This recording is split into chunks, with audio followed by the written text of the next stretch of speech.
Welcome into another episode of Vibe Checks. Here, Ethan and I with you, and we're joined today by a local Colorado fan favorite, Otto Jones, catcher for the Rocky Mountain Vibes. Otto, welcome onto the program. Thanks for having me. Absolutely, my friend. It's been a fun season to start, and one thing I always like to ask guys when we start these things is, what is something that has brought you joy this week outside of baseball? Ooh, outside of baseball, probably just playing ping pong in the locker room with the guys. Yeah, There's some pretty competitive guys in there, so we get after it. Some guys are a lot better than others. yeah. Who are those the top ping pong players on the Vibes? Malik Benz, Gabe White's pretty good. Austin Chenard's pretty good. But yeah, there's some good guys. That's awesome. Malik seems like a fun character so far. Have you Yeah. gotten accustomed here over these last couple of weeks here to the Vibes? Definitely. I think being a catcher, I feel like I've gotten so much closer with the pitching staff, which is really awesome. Kind of just helps when you go out there and you're kind of just like best friends with the guys. Mm-hmm. Absolutely. So let's go back to how you were able to join the Vibes in the first place, the Pioneer League tryout that was had in Arizona. Take me back to that experience, how you were able to get out there and have that opportunity in the first place. Yeah, so didn't have a lot of college numbers. So reaching out to teams, not a lot of guys want to take a flyer on a D2 player with not a lot of stats. So kind of went there as a last resort. Played pretty well in some of the games. Didn't really talk to Les at all until after he drafted me, but was super happy to come play here. What was something that he picked up on that he liked about you? I think it was just that I was a good defensive catcher and I hit a couple doubles to show off a little power there. But I don't know, I was super excited. When you're in a position like that and you have so many people that are trying out at this kind of environment, how do you stand out? How do you approach that mentally? You're trying to outdo yourself, in front of all these people.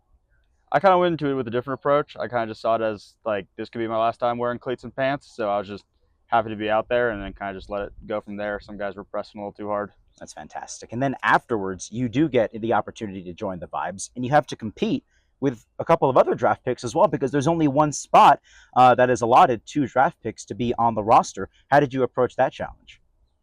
Kind of same thing. Was just happy to be here. Seth Christensen was drafted with me, and me and him kind of had the same view. He's back in the Pecos now, but me and him both were just like happy to be here and just try to have fun during spring training. And the opportunities that you've had to play this year, so far to this point, you've played in 7 games.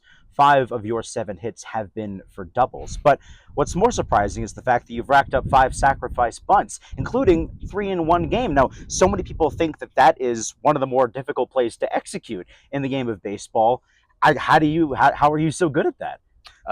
Worked on a lot in college. Our college took a lot of pride and kind of being an off the bat guy. I'd come in late game a lot, so kind of had to get my bunts down or I wouldn't go back out there. So just kind of worked on that a lot. It's always been a little bit part of my game. And what does that say about, I guess, the selfless aspect of your game and of this team, everyone playing for each other?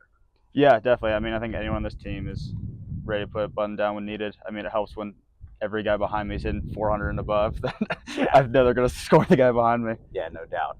You've had the opportunity to split time behind the plate with Christian Pregent and Austin Chenard, a couple of veterans in the game. Pregent had some experience in affiliate ball. Austin's been here a couple of years. What have you learned from those two guys here in your rookie season? Oh, I look up to those two a ton.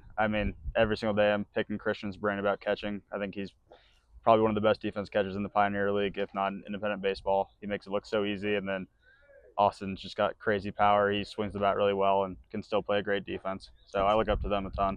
That's fantastic. Now, you are a local guy. You're from Arvada. It's just about an hour or so north here of the Springs. You talked with Jesse on Content Day about coming to this ballpark a couple of times and watching some of the future Major League stars like DJ LeMahieu and Charlie Blackmon, among others. What do you remember most about those days? That I was wishing I got to come out here and play on this field. I was a little kid with my glove in the stands, wishing I was out there. So it's super cool to be playing on the same field that I came to watch when I was little. And now that you are here, all these years later, what is that full circle moment like? What have you heard, I guess, from folks, from family? Family things is really cool. I'm glad my parents get to come down and watch me play still. I'm just loving every moment of it. It's a dream come true, seriously, for me. And you have a host family here in town? I do, yes. And what's that experience like? Good. This is my 4th or 5th host family experience through summer ball, so I feel kind of like a seasoned vet there, but host family situation's awesome. It's really nice when these people can open up their house for us. Yeah, that's really cool. It's one of the more special aspects, I suppose, of independent baseball is you have the opportunity to embed yourself in the community and have those relationships that oftentimes they're going to last for a long time, right? Definitely, for sure. Absolutely. In the opportunities that you've had to play here so far, you've certainly felt the love from the fans. We've heard it time and time again, the "Let's go Otto" chants that have come from the crowd.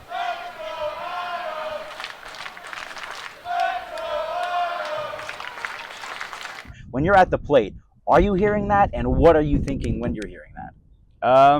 Definitely do hear it. I try to tone it out as much as possible. A Ray's been talking to me the other day about it, and it's just telling me don't try to hit a homer when that's going on, and just kind of stick to what I do. But super cool experience. Now, a lot of these players are certainly fan favorites, but I don't always hear them getting the same kind of love that you've gotten in your opportunities. So, what does that mean to you? Uh, I don't know, it means the world to me. If I was in the crowd, I'd probably be cheering for a Dane Tofflin and guys that hit homers like that. But I guess the people like the bunts here in Colorado Springs. Yeah, I guess so. But hey, they like the doubles too. Exactly. You've hit 5 of those, so you just you take the opportunities as you can get them, right? 100%. Going back to your first times getting into baseball, what do you remember about getting involved in the game? What were those first years like for you? First years, always just kind of loved it. I remember when I was little, I'd take like skating knee pads and throw them on and do blocking drills outside before I had actual gear on. But I always loved playing. Used to always wear my Todd Helton jersey to school every day. Yeah. Thought he was the man. So always been really into baseball. Just loved it. So you've always been a catcher. Always been a catcher. Played a little infield through high school. Played a little bit of it in college, but mostly been a catcher. That's awesome. Yeah, Austin Chenard mentioned to us that he had only caught in college, and that's when he really became a catcher. So interesting to hear that you've always been that way all the way through. Talk to me about the mentality of being a catcher. You know, you are the field general. You have such weight on your shoulders to help learn the pitching staff. How do you approach that sort of thing? Big thing is just kind of helping the pitching staff make sure they have their best day. It's a lot of conversations with them, making sure they're confident, stuff like that. An old catching coach told me that if you're having a good day, no one behind the stand see your face because you're not running back to the backstop. So I try to keep my face away from the backstop as much as possible, and just I want the best for those guys. I mean, I love seeing them strike guys out and do great things. That's really cool. So I assume you grew up a Rockies fan then? Yeah. And you mentioned Todd Helton. He was your favorite player? He was my favorite player growing up. He's the man. That's really awesome. Was there a player? Was it him or a different player that perhaps you've modeled your game after? Now that you are a professional baseball player? He wasn't a catcher. Yeah. I mean, not a lot of catchers are kind of built the 5'10" slimmer frame. So I kind of just bounce around. But Todd Helton's kind of always been my guy. That's awesome. That's fantastic. Has there been anybody in your life, in your career, that you can credit for helping you so much with getting to this point in your baseball career? Are there one or two people that you would want to spotlight? Definitely my parents and then my siblings as well. Parents always, drove me around to all my tournaments and craziness. Neither of them played baseball or softball, so they were kind of new to it too, but they always were like, yeah, let's do it. Always gave me the opportunity, and then brother and sister would always play wiffle ball with me in the backyard. So yeah, I know exactly what that's like. Yeah. Getting that chance, just hanging out in the backyard on a Saturday afternoon, and that's all we did. Just having a good time. Just having a great time. Was there a coach that stood out to you along your journey? Yeah, probably my hitting coach at Washburn, Coach Crimmins. He was really big for me. He's just kind of making sure I pushed hard. And then my old teammate and then pitching coach now at Washburn, Rain Pfeiffer, I still talk to him every day. He gives me kind of mental cues and stuff like that. So he's the man. That's really awesome. Now, you mentioned to me before we started recording here that you have a facility in St. Louis. I guess tell me the mission behind that, how that got started, and your involvement there. Yeah, so it's a Premier Pitching Performance out in St. Louis. I work at the Fenton branch. So I do a lot of the weightlifting side, and then we have my boss is a pitching director out there. And so we kind of have high school and middle school guys come in, but it's been awesome. A lot of pro guys come in that I get to catch bullpens for, so it's awesome. That's really cool. How rewarding is that for you? You've been helped so much to get where you are. Now you get to kind of give back to those that are hoping to be where you're at right now. It's awesome to get those texts from like the guys that are like, oh, I hit a double, or oh, I had a new PR on the mound. So stuff like that's awesome. And then kind of using those tools and stuff I learned to help our pitching staff has been awesome too.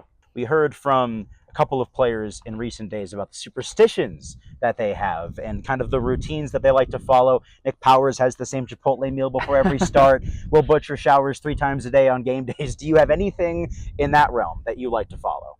I have a pretty standard warm-up routine I try to do every day. I try to keep my from an hour before till after the game basically the same, just so start day doesn't feel any different. So But besides that, no really superstitions. Is there anything you'd like to say to the fans here before we wrap things up? Keep coming, keep cheering loud.